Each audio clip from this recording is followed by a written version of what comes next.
2020, dunia digemparkan dengan virus jenis baru yaitu SARS-CoV-2 dan penyakitnya sering disebut COVID-19. SARS-CoV-2 adalah virus jenis baru yang pertama kali dilaporkan di kota Wuhan, Tiongkok, lalu menyebar ke berbagai negara. Ini adalah gambar struktur coronavirus, dan ini gambaran mikroskopik SARS-CoV-2. Kasus pertama kali dilaporkan pada 31 Desember 2019, namun pada saat itu belum jelas apa yang ada di balik virus ini yang menyebabkan penyakit pneumonia. Sebagai bagian dari coronavirus, ternyata sejauh ini pneumonia, karena coronavirus ini tidak lebih mematikan dibandingkan dengan MERS dan SARS. Pada akhirnya, WHO memberikan nama COVID-19 dikarenakan ada coronavirus jenis baru. Pengetahuan tentang COVID-19 ini masih sangat terbatas dan berkembang terus-menerus serta mendorong pihak berwenang di berbagai negara untuk melakukan tindakan pencegahan. Selanjutnya adalah rapid assessment, di mana pada bagian screening yaitu di sebuah wilayah X terjadi wabah pandemi COVID-19 dan terdapat korban dengan jumlah di kecamatan A ada 200 orang dan di kecamatan B ada 100 orang dan di kecamatan C ada 50 orang. Kemudian terdapat balita sebanyak 5 orang di kecamatan A, 10 orang di kecamatan B, dan 3 orang di kecamatan C. Kemudian terdapat lansia dengan jumlah keseluruhan ada 10 orang dan terdapat ibu hamil dengan jumlah 3 orang serta ibu menyusui dengan jumlah 5 orang dan anak dengan gizi kurang yaitu 2 orang.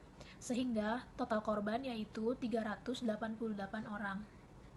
Kemudian pada bagian surveillance, pertanggal 21 Maret 2020 telah terkonfirmasi COVID-19 sebanyak 20.162 kasus dengan penambahan harian 693 kasus, sembuh sebanyak 4.838 kasus, dan meninggal dunia sebanyak 1.278 kasus dengan penambahan harian 21 kasus. Sesuai dengan peraturan Pemprov DKI Jakarta, perpanjangan status pembatasan sosial berskala besar atau PSBB akan berakhir hingga 4 Juni 2020. Pada kesempatan kali ini kita memilih PMT tipe 4 dan ini untuk menu sehari. Nah, ini untuk menu yang kita masak.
Teman-teman, jadi ada beberapa alasan kenapa kami memilih menu tersebut.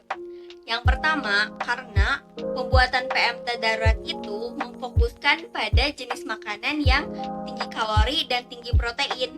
Jadi, menu yang telah kami buat itu sudah memenuhi kriteria tersebut.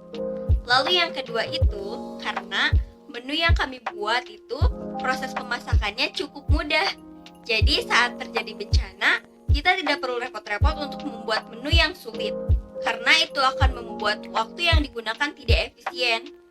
Lalu yang ketiga, karena masa penyimpanan bahan makanan yang kami gunakan itu tergolong masa penyimpanan yang cukup lama. Jadi, makanan yang disimpan tidak akan mudah busuk dan tidak akan mudah rusak. Seperti itu, teman-teman. COVID-19 is the greatest global shock dalam beberapa dekade ini.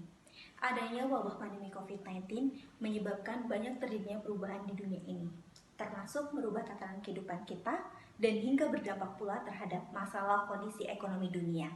Berbagai pihak telah melakukan upaya terbaiknya dalam menekan penyebaran COVID-19, dan beberapa negara pun ada yang dinyatakan mampu melaksanakan new normal.